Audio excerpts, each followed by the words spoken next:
Father. The first snow of winter. You know what this means? The eviction season started. Shut that window. The way the wind of recession's blowing, Austin, there should be plenty of sport. I'm thinking of that feather-bedded clutch of rent defaulters around Gas Street way. Oh, let me go down there today, Father. Give the vermin notice. I can see you straining at the leash.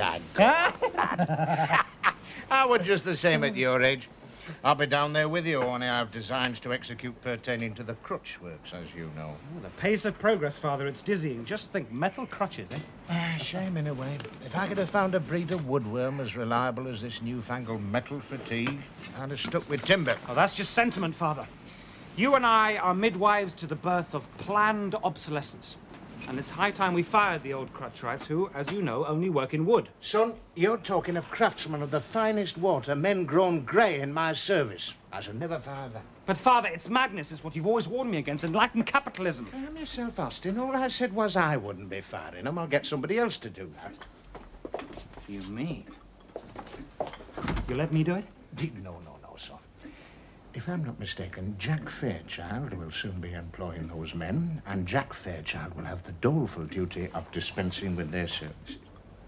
You know, Sister Charlotte won't like that. He's all over her precious bugle today. Truss Flange Fairchild wins export order. Yes, he's selling them to Watford. This local schoolmistress launches tree planting campaign. Who appointed her this Prudence Makepeace? Now, I chaired the Board of Governors that day, Father. You were tied up at the Home for Wayward Girls. Well, you took on a lunatic. Listen to this. The intention is to beautify the orderly landscape, blighted as it is by industrial pollution. Can the woman not see beauty when it's in front of her nose? I created that landscape down there, on the canvas of my own imagination, with its towering chimney, its majestic mill, the rugged contours of its slag heaps. That is beauty. And some woman wants to cock it up with a load of trees. Well, the school's on my way to Gas Street, Father. I'll nip down there and tell her to strap up the old valise. No, you won't. I'll fire her. I've got to have some pleasure during the course of the day. These urges of yours, Fairchild, is there any discernible pattern to them? Well, it comes on 3 times a day after meals, and 3 times a day before meals, and sometimes it's during meals. Since last Thursday night, me and Agnes is barred from fish and chip shop. This sample you brought me, when did you pass it? On my way, Doctor. I pass the horse stuff every day. Oh, Fairchild, when I said I wanted you to pass water and bring me a sample, what I meant was... Oh, never mind. I am 99% certain, Fairchild, that your priapismus maximus has been caused by your exposure to Bradley Hardacre's revolutionary explosive compound. SPD, you mean? Aye. You see, George, SPD is chemically composed of 2 elements. Together they explode, but silently. Your metabolism has isolated the missing part. What I want to know is, can I claim compensation? Compensation? You bring this to Bradley Hardacre's notice, the man will charge you for it. I must have a claim, Doctor. I've had that bedroom door off its hinges 8 times, and that chest of drawers she keeps putting in front of me, well, I mean, smashed beyond repair. Fairchild, are you seriously telling me that you don't enjoy this, what is your local word for it, this plug bounty? Yeah, Doctor, I've never set much store by it. Except, well, there was once. That was when. Aye? Look, I am right in thinking, I'm a doctor, that anything I say to you, you've been a doctor like, it'll go no further. Oh, aye, anything said in the course of consultation with an idealistic young Scottish doctor such as myself is a sacred trust. Yeah, well, in that case, I can tell you that I quite enjoyed it when I sold and healed Miss Isabel's clothes. Miss Isabel?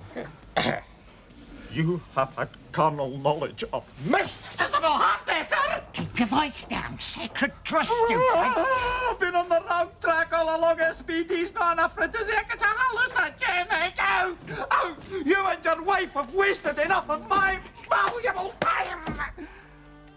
The minute he mentioned Miss Isabel, I knew it must be a fantasy.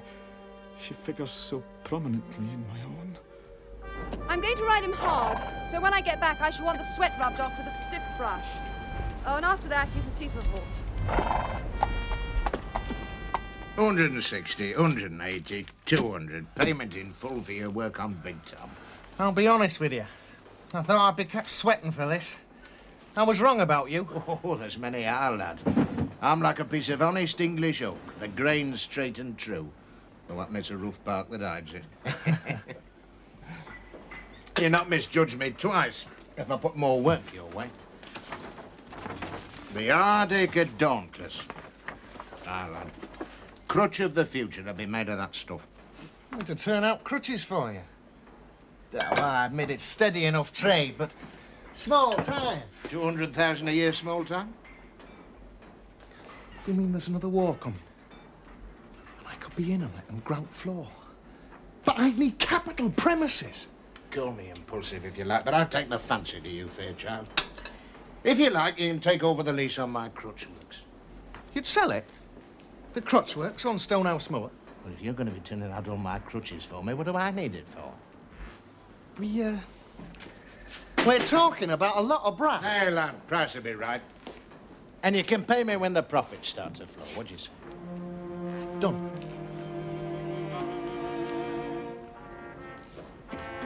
Hello, Mummy. I'm home. Well, what do you say to the raiment? I say, Mummy, I've been away 6 weeks at the Minster, and all you can do is to throw books at me. Get up, Morris. Why, it's Refractions, the poems of Hesketh Hardacre. Exactly. And they're word for word identical with my poetic gems, glimpses from a lady's casement. The fate of the plagiarist through the ages, Mother. Let's face it. Neither of us wrote these poems. We both know that they are the work of Matthew Fairchild. That's neither here nor there. After all, I inspired them. Oh, no, Mummy, no. It was I who first uncovered his undoubted talent. No, Morris, it was I who took his little talent in hand, made it burgeon and blossom. You're cruel and wicked, Mother. But now, as a man of the cloth, I forgive you. Well, I can't forgive this.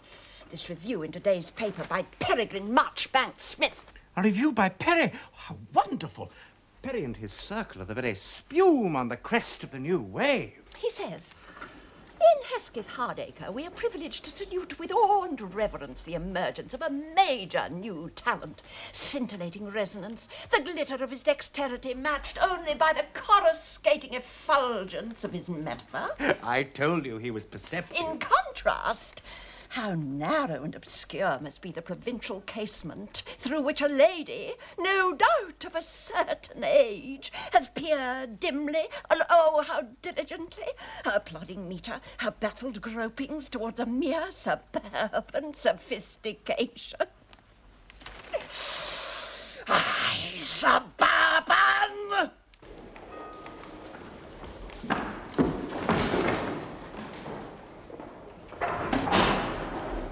Teacher not here, I see. Makes her dismissal all the more deserved. What's this she's got you doing? I think that I shall never see a thing as lovely as a tree. Poetical nonsense. I'll give you a lesson about trees. You're Jessie Tebbit's, well, aren't you? Yes, sir. I haven't seen your mother for... Let's see, how old are you, 10? Sir. Must be best part of 11 years. Trees. Well, Mother Nature, in her wisdom, saw to it that this country were covered in trees.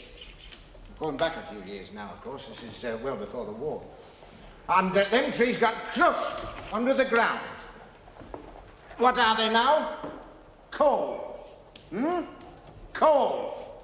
As keeps some of you warm at home. Coal. As when you grow to man's estate when you're 14, will give you useful employment. I'll get that wrote down. Good children, you've been wonderfully quiet. Oh, aren't you Mr. Hardacre? I am. Sit down, Raleigh. Make room for him, Rudge. Yeah, miss. You'll think it remiss of me not being here, Mr. Hardacre, but I had to attend to little Raleigh's nosebleed. It was remiss of you, Miss Makepeace. And that is why I'm here to tell you that you're... That I'm... That you're every inch the mistress that the chairman of governors of this school has long been looking for. Labour to fight by-election. Look, Mother, it's in Bugle. 'Tis Miss Charlotte's doing that. Mother, Matt. So, thou's not forgot the path to the mother's door, Mr. Fairchild. Mister? Don't take on so, Mother. Nay, son, 'tis you as is taken on. They tell me you're an employer now. They sold their birthright for a mess of pottage. Can I not do right by thee, Mother? Canst not see I'm trying to better myself? Aye, by being a traitor to their class. Oh, son, 'tis hand in hand by the common struggle. That's how our sort will clamber out of the gutter to the sunlit uplands of a... Where? The pavement? I'll tell you what's wrong with your precious Labour movement, Mother. All they want to do is build a better gutter. A gutter's a useful thing, our Jack. It carries away the scum. Meaning me, I suppose. If the cap fits. Nay, there's no cap that fits thee now, our Jack. Nay, not Keir Hardy's cap, what he gave to me dad. 'Tis our Matt that wears it now. I didn't come here to quarrel. I come here to do thee a bit of good. And like you said, I am taking on hands. Well, there's a job for me dad, if he wants it. Aye. And one for you too, Ahmad. You saved my life on Big Tom, and I've not forgot it. We looked down on the world that day. Put thy lot in with me, and it's of you will get used to, thee and me. Aye, the tempter took him up unto an high place and showed him the kingdoms of the world, and he said to the tempter... Let Matt speak for himself, Mother. Aye, I'll speak. Get thee behind me, Satan. I'll not offer twice. Mother, if you must pod peas all your life, do yourself a favour. 5 peas to a pod, right? Every 10th pod, stick 4 in and keep the odd one for yourself. They soon mount up. Nay, Jack. We'll not get rich taking the pea out of poor folks' mouths. What's up, Mother? Something that's baffled me for years, son of mine. Do you remember that whistle I used to have that were your Uncle Cedric's? Him as were a referee. Aye. Well, one day I took it out of the dresser to polish it, and it wouldn't blow. Somebody had taken the pea out of it. I often wondered who. I'd hoped were burglars, but now I know better.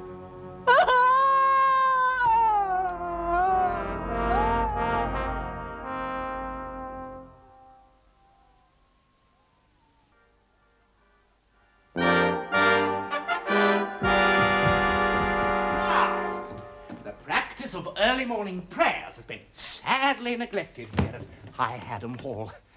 Mea culpa.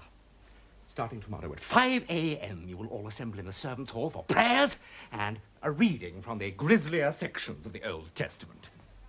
Those who do not pray, neither shall they stay in my Father's house. Oh, yea, verily there will be weeping and gnashing of teeth. Among those of you with teeth to gnash. Now, I personally may not always, or even often, be able to lead your matitudinal orisons. That duty will fall to Hillman, who will shortly distribute to each of you a prayer book, the cost of which will be deducted from your wages. Amen. Dismiss. Oh, what jolly, blistering fun! I'm going to like being a vicar. Oh, Morris, can you help me? Let me see that. But why, it's a masterpiece. No. More than a masterpiece. It's a searing indictment of the ivory tower mentality. Yes. Sublime yet savage wit. It should be made compulsory to hang that picture in every home in the land. Yes, and she's such a pretty green colour. She's Chinese. Well, when you come down to it, aren't we all? I think theological college has been good for you, Morris. You're not as cynical. How did you come by this? Matthew Fairchild painted it. Matthew Fairchild? Matthew Fairchild. Do you realise, Charlotte, you've entrapped a genius in the toils and meshes of your woman's wiles? Oh, Morris, you don't know how cruel that is. I love him, yes, but he cannot love me or any woman. What do you mean? Oh, Morris, you're so good and innocent. There are some men, I know you'll find this hard to believe, who aren't attracted to ladies. They're attracted to other men. Are you telling me he's one of them? Yes. Yes, yes. I should have known. He's far too talented to be a boring old normal. It was so good of you to give the children a half-holiday. Oh, not at all. No, they'll get some fresh air out on the potato field, picking the stones up. You know, I love every one of them as if they were my own. You'd like to have children, would you, Miss Makepeace? These are my children. Some, you know, are surprisingly gifted. Young Hercules Entwistle, though born out of wedlock, I gather. Yes, I knew his mother. Well, I did at one time. Clever lad, is he? Oh, he's scholarship material. And there are others. Young Ellsworth Wilson and Humber Spenlow. And there again, children of unmarried mothers, as I recall. Products of what one might call a cycle of deprivation. The standard of the whole class is quite remarkable, especially as many of them come from very large families. Aye, the fathers are often unlettered men.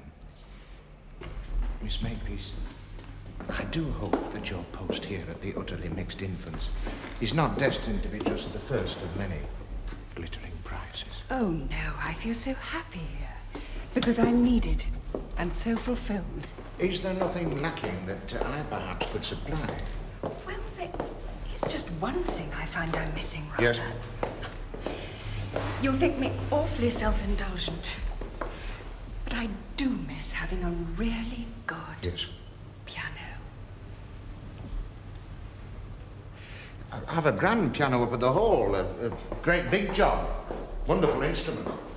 You must come and play on it. Well, if he won't go up the stairs, everyone, send down to the works, get George Fairchild and a couple of men with the hoist, but get that piano up into my bedroom. Bradley? Why are you having the piano moved? Eh? Oh, well, you know, you get tired of seeing it stuck in the same place. It'd be nice to have a change. But it's been in the morning room ever since you took it from that sweet little Polish politician who defaulted on the horse-drawn artillery. Oh, Paddy. Paddy, what was his name? How an Irish piano player ever gets to be Prime Minister of Poland, I shall never know. But why must you have it in your bedroom? Well, there's a pattern in the wallpaper. If you half close your eyes, it looks like a dog cocking its leg. Drives me mad lying there of a morning, so I thought if I had the piano up there and put the lid up, it'd block it off. You're lying, Bradley. I ask you again, why must you have a piano in your bedroom when you don't even play? Well, it might interest you to know I'm thinking of taking lessons. You're always welcome at a party if you can knock out a tune on the old Joanna. Bradley, it's time to face facts. The reason you're unwelcome at parties is not because of your inability to play the piano. It's because of your inability to play the game. I'm referring to that weekend we were obliged to cut short at Lady Harding's after the charades. Don't go raking that up. You were asked, as I remember, to portray the book title A Tale of Two Cities. I genuinely misheard the woman. Anyway, it was her own fault wearing that low-cut dress.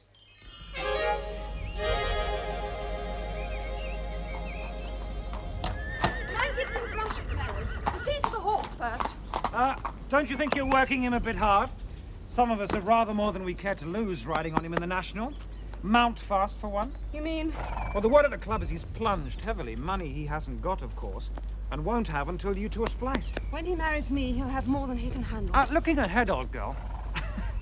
Mountfast can't be more than a short head in front of the Grim Reaper. When he goes, you'll be a pretty powerful woman. I don't know whether you've done the arithmetic, but with the shareholding Mountfast screwed for out a father in the settlement, plus Mummy's, plus your own, added to mine, we'd be in a pretty powerful position to outvote anyone on the board. And when I say anyone, of course, I mean father. You've been very clever, Austin, but you've overlooked one thing. The largest single block in your unholy alliance will be the Mountfast holding. But Mountfast will be dead. The widowed Lady Mountfast will be very much alive. And kicking. Me? I mean, there's only ever room for one rider in the saddle. But put your money on me, Austin, and when the time comes, I'll see there's a place for you in the winner's enclosure. Mellors! It's gastric, Doctor. My father's cut off the water supply. You're medical officer of health now, Doctor. Will you help us? All I can do, Mr. Fairchild, is declare those houses unfit for habitation. But if they'd running water, Doctor, they'd not be unfit. Oh, by this time next week, I happen to know all those houses will have running water. He's planning to take the roofs off. He can't do that while there are people living there. Calm yourself, Miss Hardacre. He's evicting the tenants first. The party will fight this all the way. And the paper, too. The bugle will blast on this one. And you'll join us, won't you, Doctor? Well, my position is very delicate, Miss Hardacre.